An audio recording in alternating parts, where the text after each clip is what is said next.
Published 1337 Est, the 12th of November 2017. Updated 1846 Est, the 12th of November 2017. The British mother who was jailed in Iran on spying charges is on the verge of a nervous breakdown after finding new lumps in her breasts. Nazanin Zaharia Ratcliffe was visiting her family when she was arrested in Tehran and jailed for 5 years after being accused of spying against the government. Her husband, Richard, today revealed that his wife loses her temper over the smallest things and cannot handle all this after she went to the Iran Mare Hospital in Tehran for an ultrascan on her breasts. He said he had a positive phone call with Boris Johnson and added he should not resign despite him telling MP she was in the country training journalists, a gaffe which could see her have her sentence doubled. Nazanin Zaharia Ratcliffe was visiting her parents in Iran with her young daughter Gabriella when she was arrested by the Revolutionary Guard in Tehran airport. Michael Gove said he was not sure what Nazanin Zaharia Ratcliffe was doing in Iran before she was arrested by the Revolutionary Guard on suspicion of espionage. Zaharia Ratcliffe said he wanted him to keep his job because if he left it would cause instability which could damage his wife's case. It comes as Michael Gove risked fueling the problems for her by saying he does not know why she was in the country before her arrest. Her husband said new lumps had been identified in each of her breasts. Nazanin has been complaining of sharp stabbing pains in her breasts for some months. Her breasts have been painful since month 5 of her detention. She had previously been given an inconclusive mammography by the in-prison gynecologist. He added Nazanin notes that since her court appearance, she has been very angry for a number of days. Her mood has become uncontrollable. She loses her temper over the smallest things, everything annoys her, but is unable to see why she gets so cross. Quick to feel like others are ganging up. She noted that she is very down, that she cannot handle all this. It is too much pressure, as she becomes part of hostile daily news. Nazanin reports feeling continually restless and out of focus, unable to concentrate on things like reading. This weekend she again suggested she is on the verge of a nervous breakdown, a perpetual sense of not knowing what to do. Mr. Zaharia Ratcliffe added, "I do not believe it is in Nazanin's interests for there to be any resignations.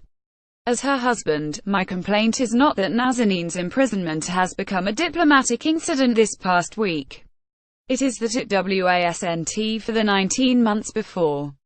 I thank everyone for their part in making that shift." Mr. Johnson's comments were seized upon by the Iranian judiciary, who hailed her back before the court to face fresh propaganda charges and another 5 years behind bars. The Motheraphone, 38, expressed anger at Mr. Johnson over the shambles her case has become, but her family said they do not believe the Foreign Secretary should quit. Asked today what the British Motheraphone was doing in Iran, Environment Secretary Mr. Gove said, "I don't know." The remark risks casting doubt over the British Motheraphone's account of her time in Iran, even though the official Foreign Office position is she was visiting her family. Mr. Gove also defended his cabinet colleague Boris Johnson, who is facing growing calls to be sacked as Foreign Secretary over his potentially costly gaffe.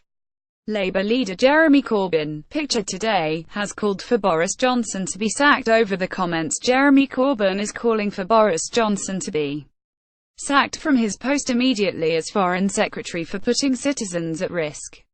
The Labour leader has launched a scathing attack on the former Mayor of London and is demanding the Prime Minister fire him with immediate effect. This comes after Johnson made what has been described as an epic blunder in the case of Nazanin Zaharia Ratcliffe, the British woman currently imprisoned in Iran.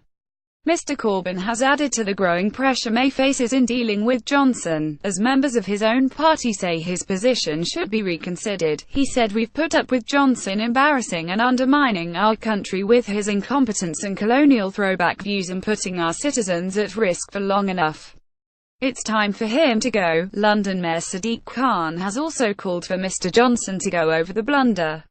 It comes as Mr. Johnson finally spoke to Mrs. Zaharia Ratcliffe's husband today and agreed to meet with him either this week or next.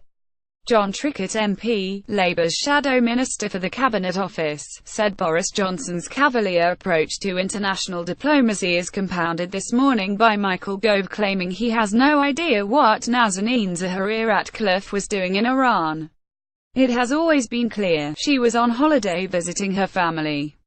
Tory MP for Broxtowe, Anna Soubry, branded Mr Gove's comments a deeply concerning and irresponsible response. Mr Gove insisted Mr Johnson should not be ousted and suggested calls for him to go are a distraction from those who should be blamed for Muzahir Ratcliffe's ordeal, the Iranians. He told the BBC's Andrew Marshall, "We know that the Iranian regime is capable of abusing the human rights of its own citizens. It appears here to be harming the human rights of someone whose plight necessarily moves us all." Told that Mrs. Zahira Ratcliffe and her husband Richard insist she was in Iran with her young daughter Gabriella to visit her parents, Mr Gove said, "In that case I take exactly her husband's assurance in that regard." Asked if he thought she was training journalists, he said, "Well, her husband says that she was there on holiday, and the person who should know, her family should be the people who are in our thoughts at this time." He said criticism of Mr Johnson was part of an effort to shift the blame away from those who are really at fault here, and that is the Iranian regime. And he refused to say the Foreign Secretary should apologize for his blunder. He added there is nothing the Iranian regime would like more than for the blame to be shifted from them onto us. And I think we make a big mistake if we blame politicians in a democracy who are trying to do the right thing for the plight of a woman who is being imprisoned by a regime that is a serial abuser of human rights. Who's in the dock here? Iran. He added if the Iranian judiciary wants to use the words of a Democrat in order to justify an unjustifiable decision, it is our responsibility to call them out. Whatever we as Democrats say is going to be seized upon by extremists for their own purposes, and we play their game if we point the finger at Democrats who are trying to do the right thing. Tory MP Anna Soubry joined in the condemnation of Michael Gove's comments, branding them concerning and irresponsible. Michael Gove rallied to the defense of his cabinet colleague Boris Johnson, saying calls for him to be sacked over his blunder, which could cost Mrs. Zahira Ratcliffe another 5 years in person, is a distraction for me. Real villains in the saga, the Iranians. It appears Gove is more interested in protecting Johnson's job than the liberty of a British citizen in jail in Iran. Theresa May must ensure Nazanin Zaharia Ratcliffe does not pay the price for her minister's bungling. Jeremy Corbyn and London Mayor Sadiq Khan have both called for Mr Johnson to be sacked over comments. Speaking this morning, Mr Khan has said, "I think he has got to go. If Theresa May was a stronger Prime Minister she would have sacked him a long time ago."